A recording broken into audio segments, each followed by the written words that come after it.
The Capitol buzzed with a strange electricity that morning. Whispers echoed through the marbled halls, reporters clutched their cameras a little tighter, and aides moved with unusual urgency. Something was coming. Something unscripted. The hearing room, packed shoulder to shoulder, wasn't just bracing for another round of political theater. It was waiting for a spark to light the fuse. But no one expected the spark to come from Karoline Leavitt. She was the youngest person on the panel, flanked by seasoned officials and decades-old power brokers. Her presence alone made some uncomfortable. But why? Was it her confidence? Her refusal to defer to status? Or was it something deeper? A fear that the old guard might finally be outmatched. On the other end of the room, Nancy Pelosi watched with a calculated stillness. Her reputation didn't need an introduction. For years, she had commanded a room with a single glance. But that power, though potent, was starting to age. And as she scanned the table, her eyes kept returning to one seat. Leavitt's. What made Pelosi zero in on her? Was it resentment? A need to reassert dominance? Or did she simply underestimate her opponent? The hearing was meant to address election integrity and youth engagement, a routine spectacle meant for sound bites and headlines. But there was tension bubbling beneath the surface. Karoline had gained traction among voters who felt ignored, especially younger ones. She didn't speak in rehearsed platitudes, and she didn't flinch when criticized. Some called her bold, others reckless. But Pelosi saw something else: disruption. As opening remarks began, Pelosi's tone dripped with condescension. Her words were polite, her smile sharp, but there was a chill in the way she said Leavitt's name, like a teacher addressing a student she'd already dismissed. "I'm curious to hear from Ms. Leavitt," she said. "Perhaps she can enlighten us with her youthful perspective." The room chuckled. Cameras zoomed in. Pelosi leaned back. Was this just a jab, or the start of something much bigger? Karoline didn't flinch. She smiled lightly, nodded, and jotted something down. The moment passed, but not for long, because when it was her turn to speak, she didn't start with her prepared notes. She looked up, locked eyes with Pelosi, and said, "I think the American people are tired of being spoken down to." The room froze. What followed wasn't a speech. It was a reckoning. She didn't attack Pelosi personally. Instead, she spoke about the generational divide in Washington, the dismissal of fresh voices, and the culture of gatekeeping that had turned public service into performance art. Her words were calm but razor-sharp. She drew a contrast without once raising her voice. And yet, why did it hit so hard? Was it because Pelosi had expected a stumble and got a spotlight moment instead? Was it because Karoline's words rang true to people who had felt left out of the conversation for years? As Karoline finished, the silence was louder than applause. Even members of Pelosi's own side shifted uncomfortably. The press took notes furiously. This wasn't supposed to happen. Pelosi, for once, looked unsure. Had she just elevated a rival? Had her attempt at a jab become the very catalyst for Karoline's national breakout? No one moved. The moderator cleared his throat, desperate to regain control. But the tone of the room had changed, and the cameras had already captured the moment. And Karoline, young, poised, and unbothered, just leaned back in her chair, calm as ever. What began as subtle jabs had erupted into a national spectacle. By the time Karoline Leavitt's remarks made their rounds online, the response was electric. Social media platforms lit up with clips, hashtags, and threads dissecting every syllable. She had spoken. News outlets, both supportive and critical, scrambled to get the footage into rotation. And as the day wore on, one question began to dominate the national conversation. Had Nancy Pelosi finally met her match? But inside the hearing room, that question hadn't been answered yet. Because Pelosi wasn't finished. She leaned forward, hands clasped, the smile gone now, replaced by a colder, more calculated expression. This wasn't the Pelosi of cable news and press conferences. This was the behind-the-curtain strategist, the one who'd risen through decades of political warfare and come out with scars and power. And now she was on the offensive. "I appreciate your enthusiasm," she began, her voice smooth, rehearsed. "But I think we should clarify a few things before we rewrite history in front of these cameras." The room stiffened. Karoline raised an eyebrow but said nothing. Pelosi continued. She didn't shout. She didn't insult. She recited, line by line, past legislation, committee outcomes, budget allocations, votes. The kind of institutional knowledge only someone who had lived and breathed Congress for 30 years could possess. Her aim was clear: overwhelm Leavitt, drown her in the minutiae, expose her as inexperienced. But something was off. The facts were correct, but the tone was wrong. She wasn't persuading the room, she was performing for it. The audience could feel the air thickening with discomfort. There was no humility in her words, only a need to dominate. And Karoline, to her credit, listened. She didn't interrupt. She didn't roll her eyes or scoff. She listened the way a chess player watches their opponent make an overconfident move. Then, as Pelosi finished, her voice just slightly raised, her breath more hurried, Karoline leaned forward, slowly, purposefully. "I respect your experience," she said, voice steady. "But I wasn't elected to memorize the past.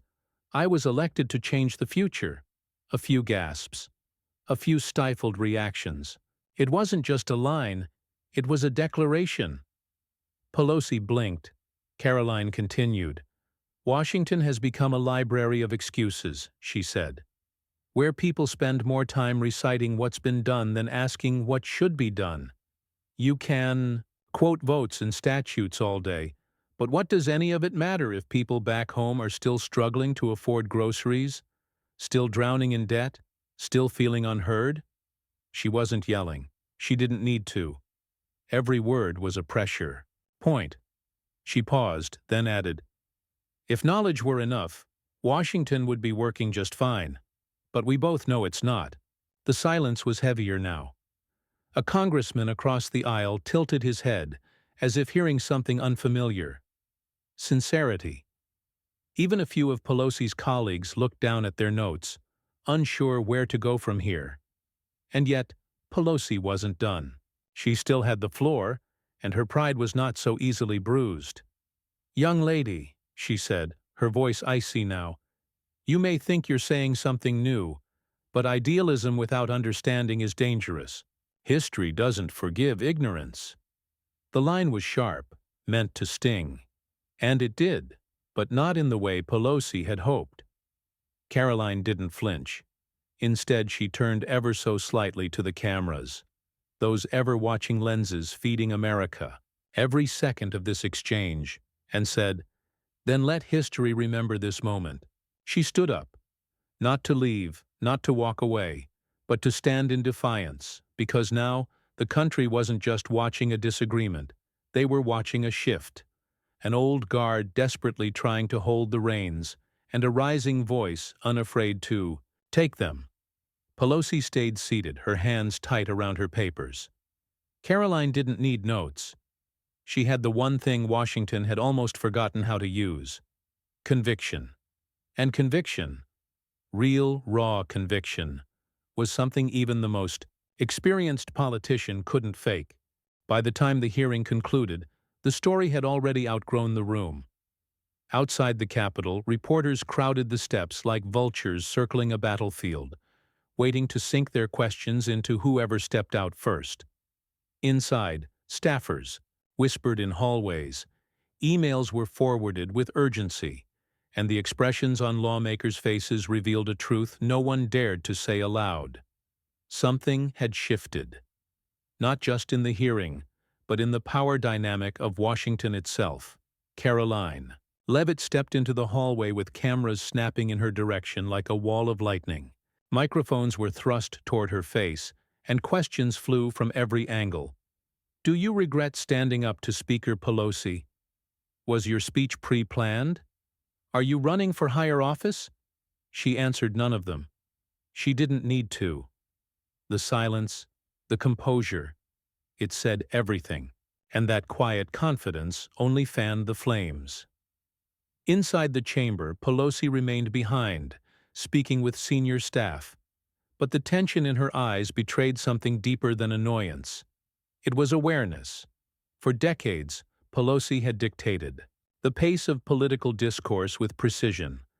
But now, someone had not only interrupted the rhythm, they had changed the key, and it wasn't just Pelosi feeling the pressure.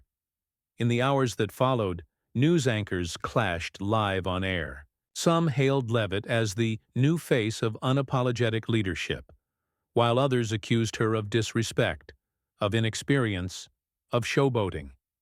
But amid the arguments, one thing became impossible to deny. People were talking, because the exchange hadn't been about policy or protocol. It had been about power. Who had it? Who deserved it? And who was willing to fight for it without apology? By nightfall, the fallout reached a boiling point. A late-night roundtable convened on national television, and among the panelists was a former senator, now a commentator, who had once served alongside Pelosi for more than a decade. He was calm at first, dismissive even, but when asked directly whether Pelosi had lost her edge, he hesitated. That pause spoke louder than anything that followed. Meanwhile, Leavitt released a video. Not a formal address. Just her in a quiet room, no makeup team, no flag-draped backdrop. She looked into the camera and said, "This isn't about me versus her. This is about listening to a country that's been ignored for too long. I didn't come to Washington to sit silently. I came to speak, even when it's uncomfortable." Millions watched. Millions shared. And across the country, something unexpected happened. Voters who had never heard her name just days earlier began to look her up. Clips of her speech racked up views by the hour. Community leaders, influencers, even political opponents began weighing in, not because of her age or even her message, but because of the way she had carried herself. She hadn't shouted. She hadn't insulted.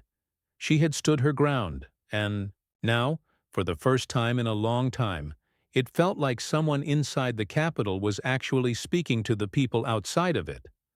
But as her influence swelled, so too did the resistance. Pelosi's allies went on the offensive. A senior representative released a scathing statement accusing Leavitt of exploiting generational differences for clout. Another took to the morning shows to claim she had disrespected the sanctity of congressional decorum. But were these rebukes genuine? Or were they a defense mechanism against something much harder to admit? Because behind closed doors, whispers were turning into warnings. Party strategists began asking, what if this isn't just a viral moment? What if this is a movement? Karoline, for her part, said nothing more. Not yet. She returned to her office, walked past a sea of reporters without a word, and closed the door. But in politics, silence isn't weakness. It's timing. And everyone, including Pelosi, knew that Leavitt's next move would define whether this moment was a spark or the start of a firestorm. The following morning, Washington awoke to a strange quiet. One not of peace, but of anticipation. A silence that blanketed the Capitol like the air before a thunderclap. Because everyone knew what was coming. Everyone was watching Karoline Leavitt. It wasn't just the press now. Think tanks, lobbyists, party donors, even intelligence briefings were filled with mentions of her name. Not because of a bill she'd authored or a scandal she was caught in, but because she had challenged the most powerful woman in the House and emerged untarnished. And for some, that was more threatening than any policy. Behind the scenes, the machinery began to move. Quiet calls were made. Networks were urged to correct the record. Old footage of Leavitt was quietly dug up and reviewed for anything that could be used to undermine her credibility. Leaks were fed to sympathetic journalists. Carefully worded editorials appeared in major outlets, warning of the dangers of populist theatrics. But it didn't work, because the public wasn't responding to theater. They were responding to truth, or at least the feeling of it. The raw, unvarnished clarity of someone who looked into a camera and told Washington it had lost its way. Still, Pelosi hadn't spoken directly since the hearing. Not in any press conference, not in any tweet. Her silence, once strategic, now felt brittle. The longer she waited, the more control she seemed to lose. So she chose her moment. That afternoon, flanked by senior allies in a press room thick with anticipation, Nancy Pelosi stepped behind the podium. She did not apologize. She did not retreat. She struck back. Her voice was firm, her tone measured. She spoke of respecting experience, preserving institutional integrity, and the danger of mistaking volume for vision. She described the hearing as an unfortunate display of disrespect and warned against performative politics designed to inflame rather than inform. Then, with a glance toward the cameras, she added, "We are not here to elevate personalities. We are here to serve the people." The message was clear. She would not acknowledge Leavitt by name, not publicly, not directly, because doing so would grant her legitimacy, but the damage was done. Karoline didn't respond immediately. She waited, and the country waited with her. Would she escalate? Would she strike back? 2 days later, she walked into the annual Youth Leadership Summit in Chicago, greeted not by politicians, but by thousands of students, activists, and organizers who had driven or flown across the country just to see her speak. Not out of loyalty, but out of curiosity. They wanted to know if the woman they saw on their phones had something deeper to offer. She took the stage to a standing ovation, not the kind reserved for celebrities, but the kind born out of hunger, for direction, for honesty, for something different. And what she delivered was not a victory lap. It was a challenge. "I don't need Washington to like me," she said, eyes scanning the crowd. "I need it to hear you." The audience quieted. "We've built a system where experience is used as a shield against accountability, where age is confused with wisdom, and where speaking plainly is treated like an attack." She wasn't yelling. She wasn't rehearsed. She was just speaking. Respect doesn't mean silence. Unity doesn't mean submission. And leadership, real leadership, means having the courage to speak when it would be easier to sit down. It was her most powerful speech yet, and it ended not with applause, but with thunder. A national poll released the next morning showed a stunning shift. Karoline Leavitt, a freshman figure with no major legislation to her name, had surpassed several long-serving politicians in public trust ratings, not because people knew her policies, but because they believed she meant what she said. And in Washington, that was dangerous. Back in the Capitol, Pelosi read the same numbers. For the first time in years, her grip on narrative was slipping. She had tried to belittle her. She had tried to outmaneuver her.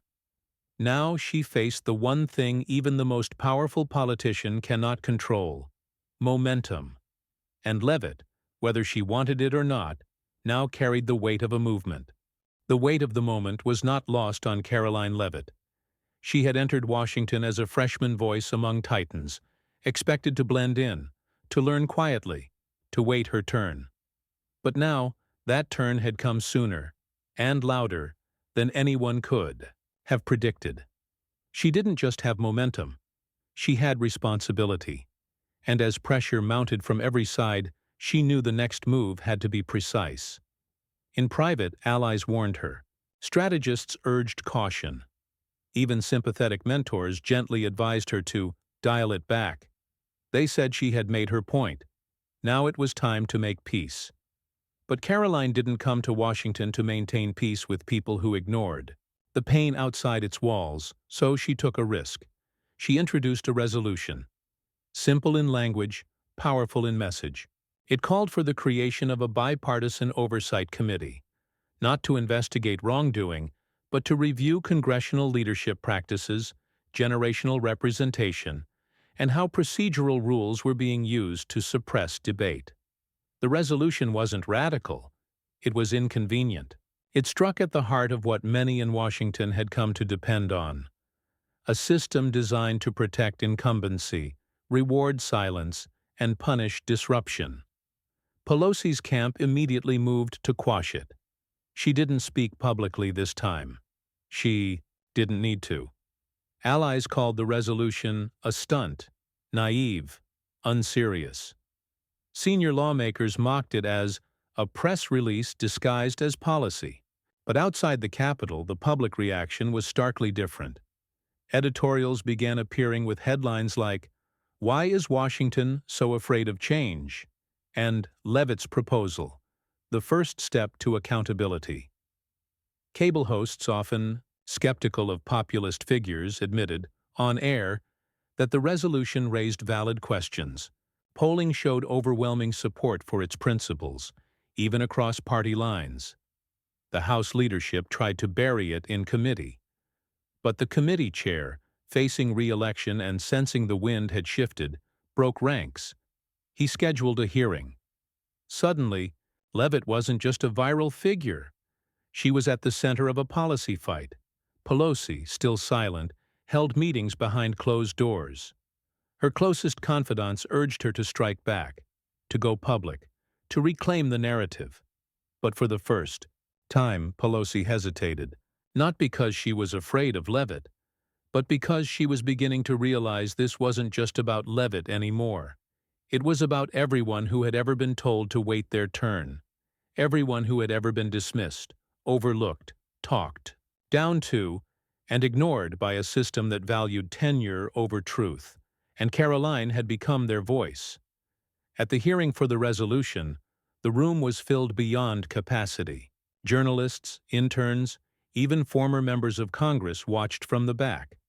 Leavitt stood at the center, flanked by both allies and critics. She didn't grandstand. She didn't attack. She simply laid out the facts: how leadership bottlenecks delayed meaningful votes, how young voices were routinely shut out of key decisions, how committee appointments were wielded like rewards rather than tools for reform. Then she paused.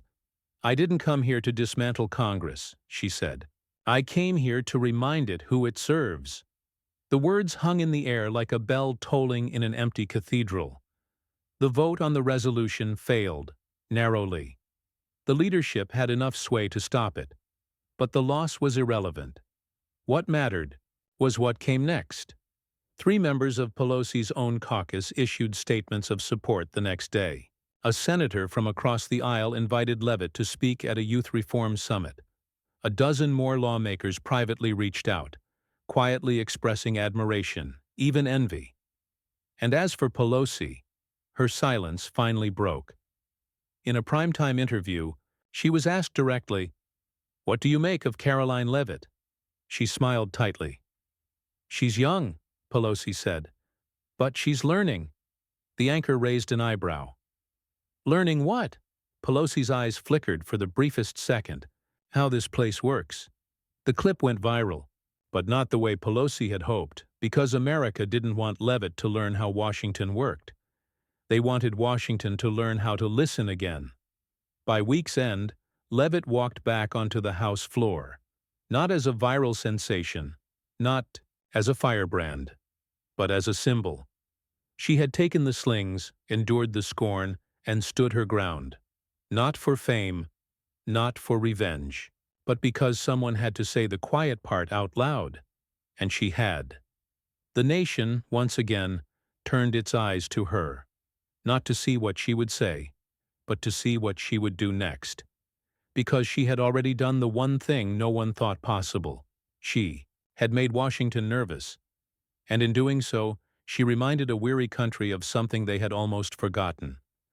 That one voice, spoken with courage, can still move the entire room.